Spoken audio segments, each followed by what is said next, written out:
Hello and welcome to Heinz Field. I'm Dejan Kovacevic. He's Dale Lolley. We're both from DK Pittsburgh Sports, and this place was a lot different than what you're seeing behind us right now just a few minutes ago.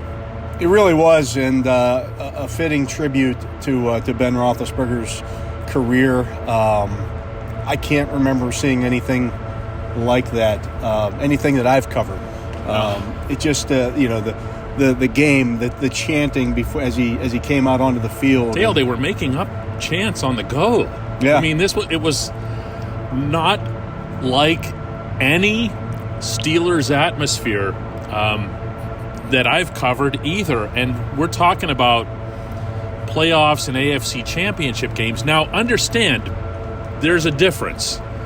There is an intensity and everything else that goes with playoff games that this game was never going to have. That's not what this was about. This was about a player. Yeah. One player on your side. It was really a thank you,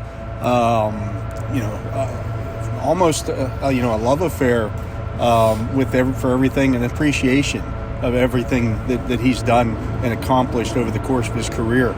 And, as somebody who covered the pre-Ben Roethlisberger years, I can tell you what a wilderness that was before the Steelers got Ben Roethlisberger in 2004. It just, for the fans who were here before that and understand what he's meant to the franchise. 3 Super Bowls, 2 Super Bowl championships, all the big games that have been played in this stadium. They've all been with him at quarterback. It's been a fitting tribute. Yeah, this stadium in particular. It was just a fitting tribute for that guy. Well, and just the scene afterwards was... It was amazing. Yeah. The stat that jumps out at me tonight is that he's played 2 games in his career as a Steeler in which the Steelers were eliminated from the playoffs. 2! And this season won't have any. Just to have that on the record here, because they're going to Baltimore with... Ben put it himself. He said slim chance. Right. Although I will say this. Oh, here he goes. The Jacksonville Jaguars. Oh, no. I don't want to hear it. The Jacksonville Jaguars have not lost to the Indianapolis Colts at home since 2015. The Jaguars have won. I'm not kidding here. Have won 6 games in a row. Sunday. I wouldn't bet on it, but they beat them 6 times in a row in Jacksonville. He's not going to bet on it. You know what I would equate the Jacksonville Jaguars with? It's about to drive past us here. The familiar Steelers Today dumpster goes by. I'm pulling a Lloyd Christmas here, so you're saying there's a chance. Yes, there's a chance. Suffice it to say, the love affair that Dale just described was mutual. Here's a little bit of Ben afterward and his reaction to the crowd. Just try and absorb every minute of this place, because this place is so special. These fans are so special. I wanted to win this game more than anything for them. Obviously, we still have a bigger, we got another game. I know there's a slim chance, but we got to keep fighting. And but this game was very special to me.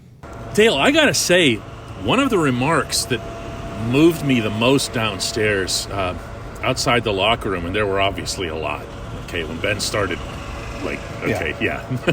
and Mike Tomlin couldn't finish a sentence to a question that I'd asked him. Okay, you're getting into some pretty treacherous territory as far as the emotions go. It was when T.J. Watt said that as much as he appreciated what everyone did for Ben, that all of the Steelers players appreciated seeing that sight and getting that feedback, because it's part of the culture. Yeah. It's something that doesn't get talked a lot about in Pittsburgh. They talk about it a lot in European soccer and stuff, but to have that sense of belonging and that connection to the city. Yeah, I mean, just imagine being one of the younger guys in his team, being T.J. Watt, being Najee Harris. Oh, yeah. Looking at that and going, man, I'd like to do that someday. Yeah, this is bigger than you. Yeah. This is bigger than you. And so, it does send that message that, man, if I do that, and if I bring championships to this team, if I have that kind of career, fans will look at me the same way. And I think that goes a long way towards creating that culture. Mm-hmm. And, people can talk about the culture of the Steelers all they want. Well, it's these aren't the Steelers anymore, all that kind of stuff. that kind of show that they are. This. What happened here tonight is the culture. Here's TJ. This is terrific. I mean, everything was pretty calm and collected throughout this whole week, throughout the pregame, and pretty normal until you walked outside and felt the energy and saw all the 7 jerseys, all the 7 signs, and it was truly an atmosphere that I've never felt here before. It was really, really special. The fans made it so amazing for him, and I'm very appreciative that they were able to do that for him, because it was a special night. Just wild, Dale. And then the scene afterward. Ben got up. He started high-fiving fans, and then he kind of made it halfway around, and then went back to that bench where he and Maurkice Pouncey sat together on that bench. Like, I'm sitting there going, you gotta be kidding me. And then the family's waiting in the south end zone, and he goes up the tunnel looking like Joe Green in the Coke commercial. You know what I'm talking about? Going up the ramp and everything was cinematic and everything. And wow. Make no mistake about it.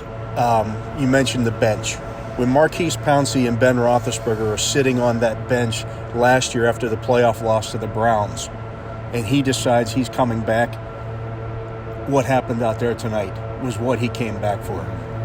That goodbye to the fans, that show of appreciation, not just from the fans to him, but from him to the fans as well. And a packed house, which was not possible, of course, a year ago. This was something. When we come back, a little bit on the actual game.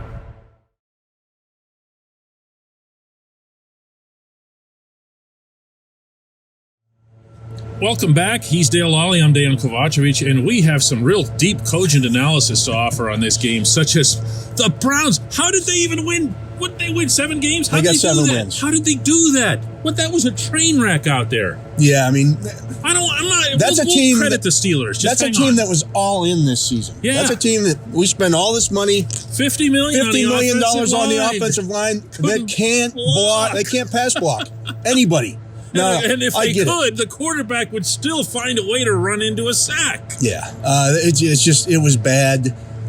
Baker Mayfield's a bad NFL quarterback. Can we just state that flat out? And Nick Chubb had 6 carries in the first half of that game. That's a great football player. Not a good one, not a very good one. I believe Nick Chubb is a great football player. And they didn't give him the ball. Yeah. How very Browns. You know, T.J. Watt almost had as many touches in this game as Nick Chubb had. Well, that's where we should flip the script here and talk about what the Steelers did right. T.J.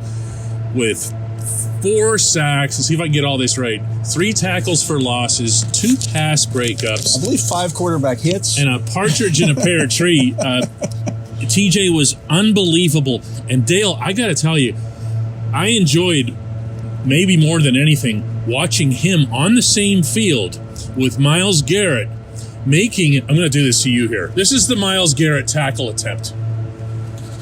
Yeah. And then he just kind of slides off of you. You saw him. He's getting eaten up by Dan Moore. Dan Moore owned him tonight. I don't know that he tried. Owned him. Yeah, and, the defensive effort was fantastic. It really was, all around. They stopped the run. Chubb had 1 big run in this game. They did a nice job of playing team defense. They were physical. Yeah, against the run. They were physical on Chubb. Even when he got his gains, he had to pay a price at the end of every run. And then on the other side of it, for offensively for the Steelers, Najee Harris was... This was a breakout. It was the kind of game that you've been waiting to see from him. We've seen flashes. We've seen, that was a great run, or he got 5 yards there where he should have gotten 2. Every run he had tonight was like, wow. It was 6 when it should have been 2, and it was first downs, and it was on first down. Yeah. Moving the markers up. And look, the offense is the offense. We don't need to get into all that right now. The receivers have no ability to separate. They don't make plays. And, the offensive line, I can at least say that, we saw something. We saw some kind of improvement. They came off the ball tonight. And J.C. Hassenauer, let's give his due here. He outperformed Kendrick Green. I didn't think Green had a game like this all season. No, probably not. But, the line in general didn't have a game like this all season. And, except for Chooks' that sack is so bad. Chooks got eaten up by Clowney. Yeah, that happens. It was so bad. Okay, but positive here. Positive. I mean, the offense did not play great, but Najee Harris in that offensive line performed way above the line tonight. And let's not forget that Ben Roethlisberger did hook up with Deontay Johnson for a touchdown that Ben acknowledged later. Did mean something meaningful, special to him. And there's a great photograph of Ben's celebration of Deontay that's actually the cover of this video when you get a chance to untap and look back and see what the thumbnail is here. What a night. What a night. Great night. I've seen a lot of them. I've covered AFC Championship games, multiple ones, even ones where the Steelers won. I've covered Super Bowls where the Steelers won. This was right up there with any of those. It was special. It was special. One thing I had said before this was Pittsburgh's an event city. Okay, we're really, we're weird like that. Like, we have Picklesburg. No one even knows what the hell Picklesburg is, but they still go because we're an event city. This was a special event, and it's something that the 63,000 people who were packed into this place tonight and filled this rotunda and They're freezing like we are right now. Are freezing. He's saying it's time to go. All right, bye.